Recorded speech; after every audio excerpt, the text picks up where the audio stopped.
Olga. Uh, okay, cool. Everybody? Yeah, awesome. So I think now we are going to have a interactive discussion around coalitions. The unlikely alliance, building coalition power, uniting adversaries for structural reform. So both Olga and Keeru brings diverse experience coming from different industries, uh, AI as well as blockchain. So they are going to get us some outcomes, how we can form some cross-sector working groups. So also I'm expecting Sam. Okay, stop AI.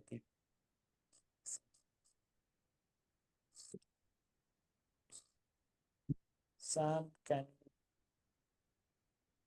Yeah, it won't let us. Oh, there we go. Okay, cool. I have Sam and his colleague. I'll let both of them introduce. Okay, I'll introduce all three of them. Kiru, start with Kiru. Kiru Chikuri, she's an AI ethics researcher building responsible AI systems. Olga Walks, she's building a stealth company in AI fintech. So you see, she's a venture builder, startup growth, blockchain and AI, ex-Swissborg, three-time founder, and she's a mentor at Alchemist, Algor and Accelerators, investor, and from the blockchain community. And we have Stop AI, Sam Kirchner, who's the founder of Stop AI. Stop AI and Stop AI is a collective which is fighting against smarter than human AI, artificial general intelligence. Stop AI key pillars are AI control alignment problem. They are saying it's unsolvable. They wanting permanent ban of AGI. So this is the group. So we are going to have an interesting discussion. I'll quickly hand over to all of you and then take myself. Go ahead. Feel free. Kiru, Olga, or Sam, whoever wants to start first. So you guys have. Right, if you guys want to go first. Sure. Yeah. So we really respect Suchir for his bravery for speaking out, and that's primarily why we're here, just because we want to support people who want to speak out. And we've done a couple of protests. I could share my screen and show a couple of protests where we protest in front of OpenAI, and we had a sign that said, "Did OpenAI kill Suchir?" in big red letters with his face. And we've done a couple of chants to sort of in support of Suchir. And also we are very worried about the sort of creative assault on creators with intellectual property theft, which is what Suchir was all about. So if Sean, you want, we can. Yeah. Please go ahead. Feel free to share, Sam. Sure. All right. Just a quick disclaimer. So the Suchir Balaji's family is pursuing this whole Suchir Balaji's death in the courts, and they are alleging this is a foul play. And there are a lot of this not-for-profit collective like Stop AI is also on the echoing the same. And certainly they are also protesting. They are going to share. This is certainly kind of all their independent views, perspectives. This may not be the same view of the rest of the speakers of this summit, but yeah, go ahead. Yeah. All right. Keeru OpenAI whistleblower was just found dead. Does that sound suspicious to you? Yes! Absolutely. The government of San Francisco said it was a suicide. His parents asked for a second investigation. That investigation found that it was a murder. He blew the whistle on OpenAI using stolen data. He was not a friend of OpenAI, and they might have killed him. We're not friends of OpenAI. They can try and kill us, but they can't kill everyone that opposes them. They're building something smarter than humans, and it's going to kill us all, and we have to stop them. To do everything possible to stop them. Prepared to die to stop them. Why are we here? Why are we here? Why are we here? Why are we here? Why are we here? Why are we here? Why are we here? Why are we here? Why are we here? Why are we here? Why are We are here. Force and cheer. We are here. Force and cheer. We are here. Force and cheer. We are here. Force and cheer. When whistleblowers die, resistance is justified. When whistleblowers die, resistance is justified. When whistleblowers die, All right, so yeah, video on the last one was kind of bad there, but I think you get the idea. And turn off my stop share. There we go. Yeah, and we get arrested for locking the front door of OpenAI shut. We are very, very concerned that they are going to build something that they're going to lose control of and could cause the extinction of humanity. And this is kind of why we're just not afraid of OpenAI, is because we have nothing to lose. You know, if you're worried about OpenAI causing extinction, speaking out and saying they're evil is really not that hard. And I think there's been kind of a culture amongst certain crowds of being afraid to speak out against OpenAI, and I think it needs to stop. You should not feel ashamed to call OpenAI evil or speak your true feelings. I think there's no point in feeling bashful about that. So, yeah, really rest in peace, Suchir, and yeah, we just want to help support people who want to speak out. So, thanks, Sean. Thank you, Parnima, and apology. Balaji, you, Keeru and Olga. I think that was very brave of you guys, Sam, and very selfless that you are doing for Suchir and fighting in front of OpenAI and kind of doing all these things. I know a couple of your colleagues even went to jail this Yep. protest, and you guys are raising funds to get them out, and it's brave, and congratulations, and keep the lights on for many of us. All right, everyone's welcome. We can it's www.stopai.info if people want to learn more, and there's a Luma event for the upcoming protest. So if people want to come to the next protest, it's going to be August 22nd, 4:30 to 6:30. I'll just drop the Luma. Okay, so you can post Friday. There you go. Go ahead, Keeru and Olga, so you guys can talk. So how there can be coalitions, and maybe you guys can also introduce yourself and then basically hear your context.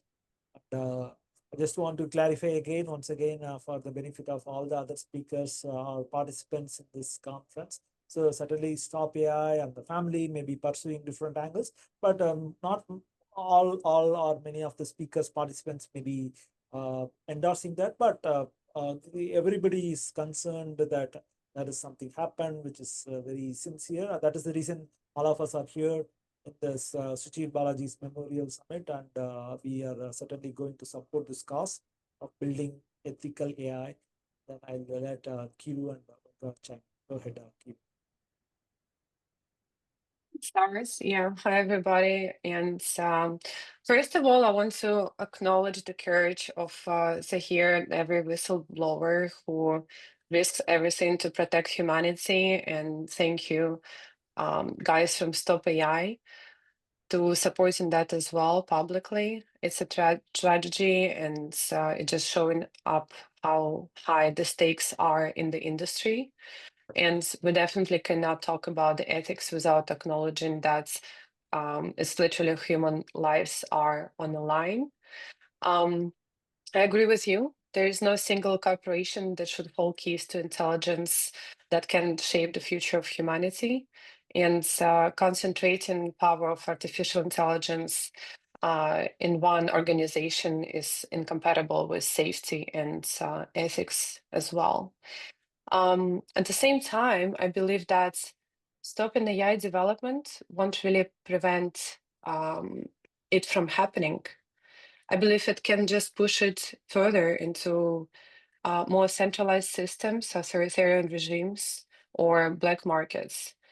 And my stance is that the answer to solve the ethics of AI isn't to kill innovation, it's rather change the societal and organizational structures and embed ethics in its architecture by nature, and create transparent systems where the governments can be decentralized and stored across the community and cross-sector coalitions like we're discussing today, and not in the hands in one organization.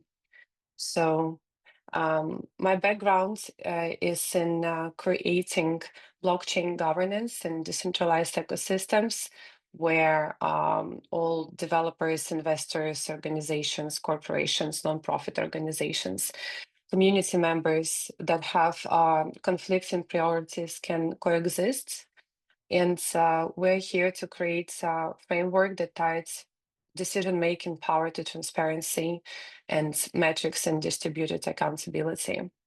I do believe that it's possible to shift the dynamic from competition to co-creation and create a system that works for everyone.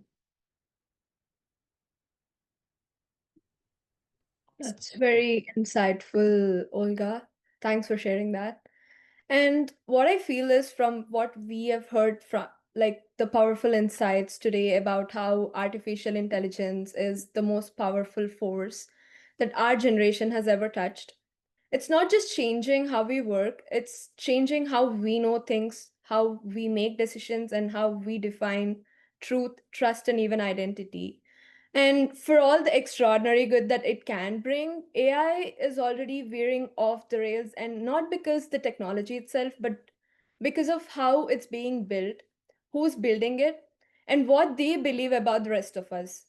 And also, right now, there are AI systems that are deployed in the wild, which are manipulating our emotions without our knowledge, mimicking our voices, creating entire fake pictures, scenarios, which are blurring the lines between what's real and what's generated. And they're also reinforcing existing inequalities in different sectors and then hiding the evidence behind the complexity. And I feel like they're also stealing and repurposing art, music, writing, and culture without permission or credit. And they're also predicting, profiling, and punishing behaviors in law enforcement. But this is often how this is happening in secret. And the worst part about all this is that these systems are already failing. They make mistakes every single day. They spread falsehoods.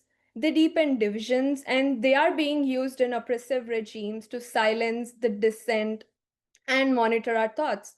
So, all this is happening while companies are moving fast, they are breaking things, and they ask for forgiveness like later or if they ever do it.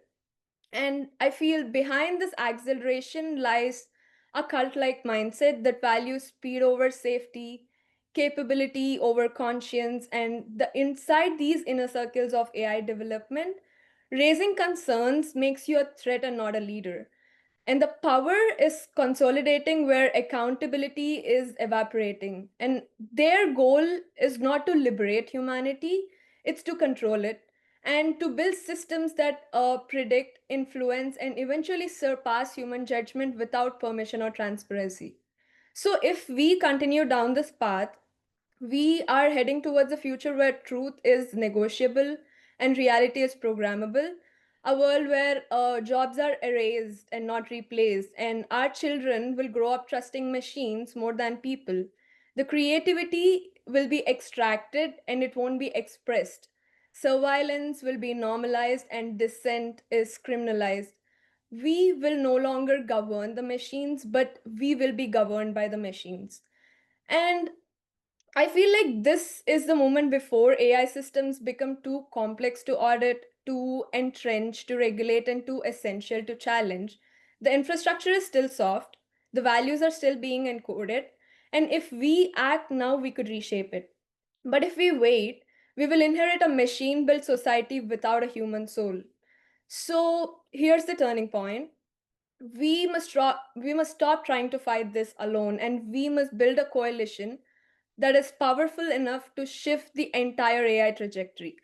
Not a think tank, not a checklist, or not another toothless review board, but a global alliance of advisories of people who don't always agree but understand the stakes, which includes researchers and developers who will walk away from unethical projects, whistleblowers who risk their careers to tell the truth, artists and writers whose work must be respected and not mined, policymakers who must write enforceable laws rooted in human rights, journalists who will expose the hidden harms and disinformation, educators who must teach media literacy and digital ethics, communities impacted by AI, and unions and workers who must have a say in how this automation unfolds. And this coalition, I believe, must do more than advocate. It must transform the structure that rewards unethical AI in the first place, which means demanding legally binding transparency on training data and model behavior, enforcing fair use and copyright protection for creators, creating international safety standards for high risk systems, establishing AI free zones in education, healthcare, and law enforcement, but only until the systems meet a proven threshold, and protecting whistleblowers legally and culturally, and also centering community led designs in AI governance.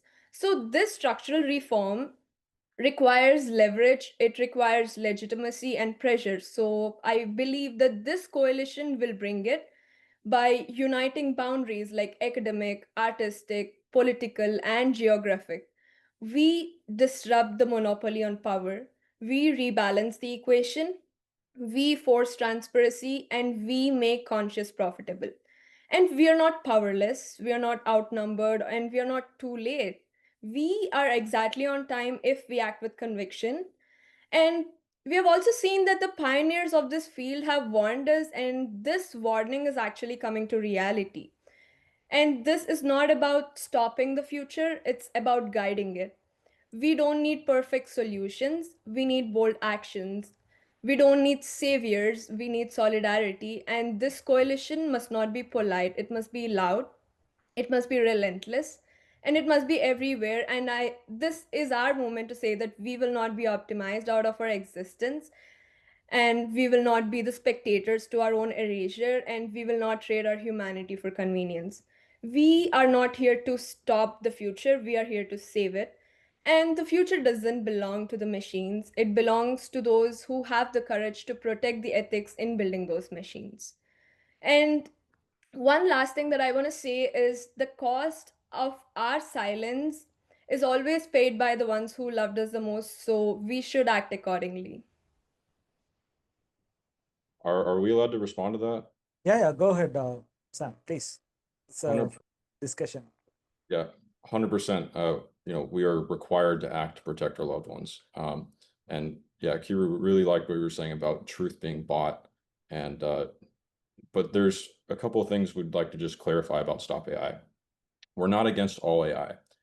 There's a distinction to be made between narrow AI that's just good at one thing and artificial general intelligence and artificial superintelligence. We are demanding that governments permanently ban artificial general intelligence and artificial superintelligence because you cannot do an experiment before building it that shows it's going to stay safe forever. And therefore, you should never build it. You can, however, use narrow AI, in our opinion, to go alleviate climate change and cure cancer. And then the notion that, you just can't stop this is not true. There's a study by a woman named Erica Chenoweth. She's a Harvard professor, and she looked at violent and nonviolent revolutions over the past 100 years. And she found that if you can engage only 3.5% of a country's population in active protest, you're guaranteed to achieve any high-level political demand historically. So if we can get enough people to nonviolently revolt, you can force the US government to permanently ban artificial general intelligence and artificial superintelligence. And of the nonviolent revolutions that were successful in the Chenoweth study, over half of them were successful within a year. So if you think superintelligence might be here in a year or 2 years, like experts are saying, you can actually stop it with nonviolent revolt. It looks like getting in the street and staying there until the economy comes to a halt. And then the governments of the world, if that happens in countries like the US and China, those countries will come to, the economies in those countries will come to a halt, and the regimes in those countries will be forced to listen. It's not about lobbying. It's not about, making an alliance of experts that just ask nicely. It's about forcing the government to listen through economic shutdown. Yes, you're definitely right that that's what I was also talking about, and I completely agree with your point that we should be loud. And I feel like this thing is not just confined to one government or one nation. I feel like this is a global issue because AI is everywhere, and there are different countries who have different rules that are in place right now. And I feel there should be a global alliance which acts on this, which talks about this, and which protects the whistleblowers at the same time. I agree with all of that, and I also believe that you cannot just rely on trust of certain governments to certain people. And that trust has to be built into the architecture of the systems that we are creating, societal or technological. Same as AI ethics, it should follow the same path. We need to be able to audit it. It needs to be consensus driven, and it needs to be immutable to centralized control. And I'm just inviting you all to think about core principles of the governance system that we can facilitate and ask government to look into this and create based on decentralization, based on consensus mechanism, based on transparency by design, incentives alignment, immutable audits, as well as whistleblower protection, including decentralized identity and cryptographic proofs that can create safe channels for whistleblowers to report misconduct without retaliation. So everything that's you're saying, I fully agree with, and I believe that they can be a straightforward path with technological advancement rather than and offering the governments the solutions that will benefit every player of the ecosystem, including nonprofit organizations and philanthropists and investors and United Nations in achieving sustainable development goals, including financial advancements and safety through a set of tools. So one strategy just to talk is to talk about it and be loud, and we can add to this a concrete mechanics and offer the government the solution and how to make it happen, as well as to the organizations. And I guess one last thing I will add. I Yeah, so I want to quickly invite Dr. Ruchira Datta. She has traveled all the way from El Cerrito. So, in fact, I kind of she's a PhD in mathematics from Berkeley, the same university where Suchir was has studied.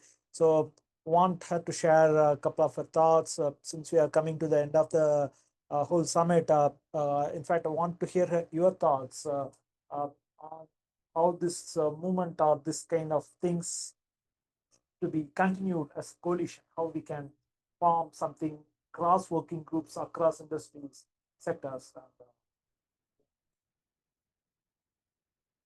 Sure. You sort of put me on the spot, but okay.